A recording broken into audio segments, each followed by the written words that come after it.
de ce bienvenue chez vous ici en Grèce. Vous l'avez vu, nous étions donc en Crète pour ce premier sujet. On va y repartir dans quelques secondes. Avant cela, je voudrais vous présenter, vous l'avez peut-être déjà vu dans les reportages, c'est Stéphanie.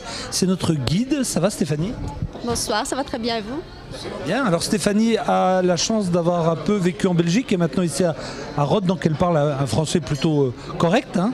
Et avec elle, on va essayer de faire un petit tour des plats typiques que l'on peut manger sur cette île de Rhodes. Rappelons à nos amis téléspectateurs qu'ici c'est le poisson qui est roi. Hein. Bien sûr, la majorité, on préfère le poisson à la viande. On va jeter un petit coup d'œil. Tous les repas ici sur cette île commencent par ça. C'est quoi ça? Ça, c'est une salade paysanne. Donc une salade grecque, c'est un mélange de différents de crudités. Il y a des tomates, des concombres, des oignons, des olives, de la roca et bien sûr toujours la feta grecque. La fameuse feta grecque, bien sûr. Là, je soulève, c'est quoi? Ah bah tout simplement des moules. Ce sont des moules marinés avec du vin et de différents petits légumes. Ça sent bon, hein? Alors, à côté des moules, là, c'est du quoi? Du calamar? Non, ce n'est pas du calamar, c'est de la poulpe séchée. Poulpe séchée? Et après grillée. Ça se mange comment, ça? Ça se mange comme ça. Tout ce qui se trouve maintenant sur notre repas, c'est fait pour accompagner. C'est bon? C'est délicieux. Oh, d'accord. Et là, c'est quoi? Ce sont des haricots géants que l'on met au four. Ça, c'est quoi? Du saumon? Non, c'est de la truite saumonée. Bien, là.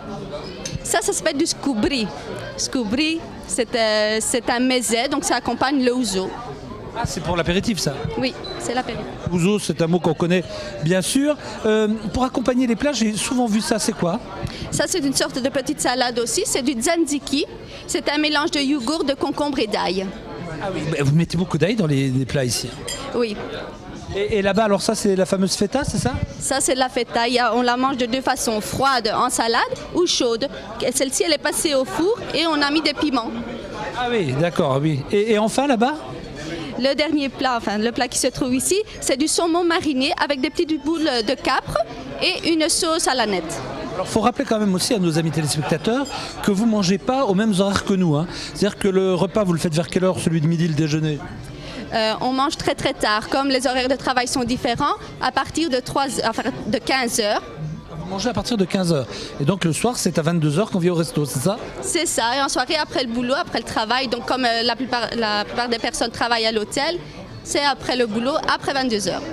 Merci Stéphanie pour tout cela. On va repartir en Crète cette fois-ci. Alors la Crète, on va la voir différemment. On va quitter un petit peu le bord de plage, hein, le bord de mer plus exactement. Et on va rentrer à l'intérieur des terres. Et à l'intérieur des terres, on va découvrir une autre recette. On va vous donner un secret de chef dans quelques secondes. Et puis on verra également la Crète des traditions avec ses secrets. Allez, destination Crète 2. Nous voici à Elunda, où l'on peut trouver les hôtels préférés de la jet-set internationale. Pourtant, dans cette baie abritée et ensoleillée, Elunda est toujours resté un village de pêcheurs. C'est ici que l'on peut prendre le bateau pour se rendre à la forteresse de Spinalonga. Cette place forte a été construite en 1575 afin de protéger la baie contre les attaques des pirates.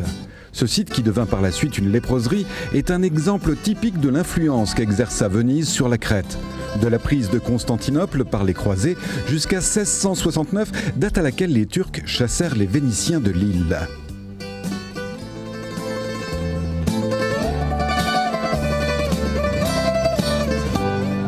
Le plus étonnant, c'est que le conflit qui a opposé la République de Venise à l'Empire ottoman se retrouve encore aujourd'hui dans l'architecture des villes côtières.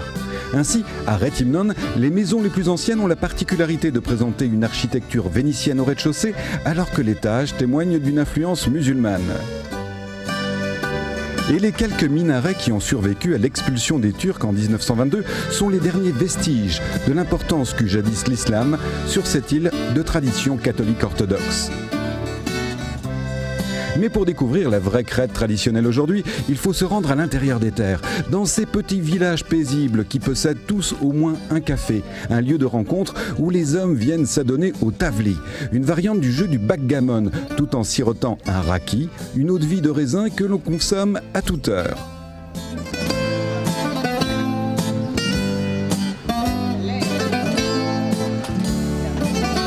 Et puis il y a la cuisine crétoise. Aujourd'hui, Dimitra, un cordon bleu du village d'Axos, nous explique comment confectionner les tyropitakia, des petits gâteaux servis lors des fêtes.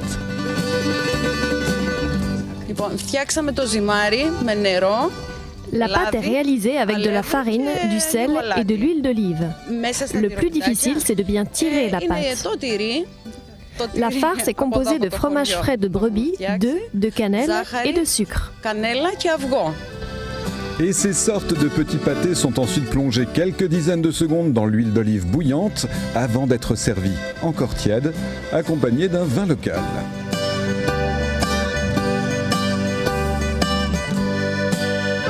Et la Crète regorge de petites spécialités qui font le charme de ces villages. Ici, par exemple, Adonia, une gentille grand-mère du village d'Axos, nous montre comment on fabrique les koulourés. Ce sont des petits pains spéciaux que l'on confectionne pour les mariages. On y met tout notre cœur afin qu'ils soient les plus jolis possibles et témoigner de la joie que nous ressentons pour les jeunes mariés. On offre ensuite ces pains spéciaux aux invités importants comme les témoins. Comme beaucoup de villageoises de sa génération, Adonia a toujours travaillé de ses mains. Elle est ainsi une véritable experte pour carder et filer la laine de brebis qui sert au tissage de tapis et d'étoffes chamarrées caractéristiques du folklore insulaire, au même titre que les broderies.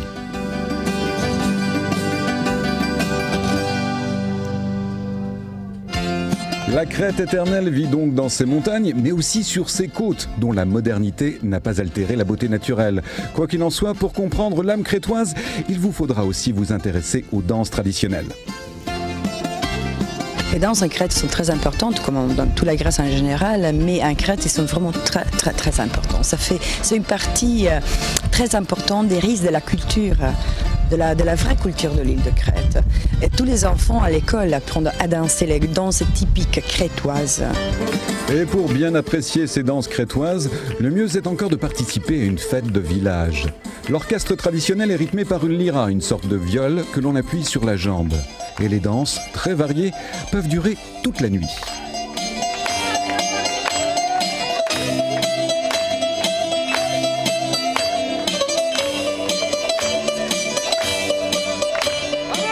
Eh bien voilà, toutes les bonnes choses ont une fin et je peux vous dire que les Rhodiens sont très sympathiques et même très courageux parce que notre ami Savas m'a laissé prendre la barre de son voilier. C'est vous dire si quand même il est plutôt sympathique. On va déjà se quitter. Si vous souhaitez, vous chers amis, venir aussi du côté de la Grèce faire un peu l'itinéraire que nous avons fait, c'est-à-dire la Crète et Rhodes, sachez qu'il y a plusieurs destinations depuis Luxembourg. Vous avez la Crète, vous avez Rhodes, vous avez Kos et vous avez Corfou. Voilà, je crois que je vous ai tout dit. Je vais mettre cap sur Luxembourg. Luxembourg, c'est où, chef, par là? D'accord. Et à très bientôt. Au revoir, chers amis.